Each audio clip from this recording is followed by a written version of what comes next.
Hello friends. मैं ये दूसरी बुक से ये टॉपिक्स लेके आई हूँ एमसीक्यू के, तो न्यूक्लियाई के। तो हमारा फर्स्ट क्वेश्चन है, इसमें से भी फर्स्ट क्वेश्चन रहेगा कि the nucleus of an atom consist of. Nucleus of किसी एटम के न्यूक्लियस से क्या क्या उसमें कंसिस्ट होता है। तो इसमें ऑप्शन आ जाएगा D option is the right answer, neutrons and protons. Next question है हमारे पास, द न्यूक्लियाई। अब यहाँ पे क्या दे रखा है, आप सबको पता है कि अगर ये दोनों सेम होता तो क्या होता है, ये दोनों सेम होता तो क्या होता। इतना आपको पता है। आइसोटॉप्स क्या होते हैं, आइसोटोन्स क्या होते हैं, आइसोबार्स क्या होते हैं। तो आइसोटॉप्स क्या होते हैं, जिसके सेम क्या होता है, एटॉमिक नंबर होता है ना। और आइसोबार्स क्या होता है, जिसमें सेम क्या होगा, मास नंबर होगा। लेकिन यहाँ पे ना ही एटॉमिक नंबर सेम है, ना ही मास नंबर सेम है। तो देखो यहाँ पे डिफरेंट होगा, जो डिफरेंट होगा उसे क्या बोलेंगे, हम आइसोटोन्स बोलेंगे। हमारे पास थर्ड क्वेश्चन है, helium atom does not contain. तो हीलियम एटम जो होता है वो क्या कंटेन नहीं करता है, क्या दो प्रोटॉन को, दो न्यूट्रॉन को, दो इलेक्ट्रॉन को, दो या फिर दो न्यूक्लियन को। तो यहाँ पे ऑप्शन आ जाएगा डी, टू न्यूक्लियंस को हीलियम एटम कंटेन नहीं करता है।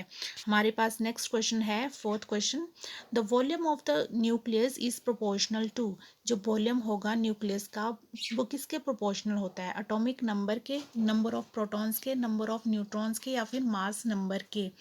तो ये किसके हो जाएगा, मास नंबर के प्रोपोर्शनल हो जाएगा वॉल्यूम ऑफ न्यूक्लियस। हमारे पास नेक्स्ट क्वेश्चन है, what is the binding energy of the hydrogen nucleus. तो हाइड्रोजन न्यूक्लियस की जो बाइंडिंग एनर्जी होगी वो कितनी होगी। तो हाइड्रोजन जो होता है ना, हाइड्रोजन का एटॉमिक नंबर 1 होता है, और हाइड्रोजन न्यूक्लियस का जो बाइंडिंग एनर्जी हो जाएगी वो 0 हो जाएगी। ठीक है। नेक्स्ट क्वेश्चन है, which of the following is not conserved in nuclear reactions. तो कौन सा जो है वो कंजर्व्ड नहीं है न्यूक्लियर रिएक्शंस में, चार्ज, मोमेंटम, मास या न्यूक्लियॉन्स। इन चारों में से कौन सा ऑप्शन होगा कि जो कि न्यूक्लियर रिएक्शन के साथ वो कंजर्व्ड नहीं है। तो हमारे पास आंसर आ जाएगा बी ऑप्शन, यानी कि मास जो होगा वो कंजर्व नहीं होगा न्यूक्लियर रिएक्शन में। हमारे पास सेवन क्वेश्चन है, which of the following particle can not be used for the disintegration of a nucleus. तो कौन सा, इनमें से कौन सा पार्टिकल है जो कि यूज्ड नहीं होगा डिसइंटीग्रेशन ऑफ अ न्यूक्लियस में। तो कौन सा यूज्ड नहीं होगा, न्यूट्रॉन, इलेक्ट्रॉन, प्रोटॉन या ड्यूट्रॉन। तो इसमें से ऑप्शन आ जाएगा इलेक्ट्रॉन। इलेक्ट्रॉन जो होगा वो, इलेक्ट्रॉन पार्टिकल ही ऐसा है जो कि यूज नहीं होता for the disintegration of a nucleus. Next question है हमारे पास, in the nuclear reactor the moderator are used as. Nuclear reactors में कौन सा मॉडरेटर यूज होता है। अच्छा, कौन सा मॉडरेटर यूज होता है ये तो आपको पता है ना, एक तो ग्रेफाइट होता है और एक हैवी वाटर, जिसको D2O बोलते हैं ना। तो ये तो मॉडरेटर हो गए, लेकिन मॉडरेटर जो होते हैं वो यहाँ पे यूज्ड, ये क्यों यूज़ किए, मतलब क्यों प्रयोग में करवाए जाते हैं ये, ताकि न्यूट्रॉन को क्या कर सके, वो स्लो डाउन कर सके, to slow down the neutrons. अब देखो हमने ये क्वेश्चन, ये जो नाइन्थ क्वेश्चन है ये पिछले मैंने अभी वीडियो में भी करवाया था।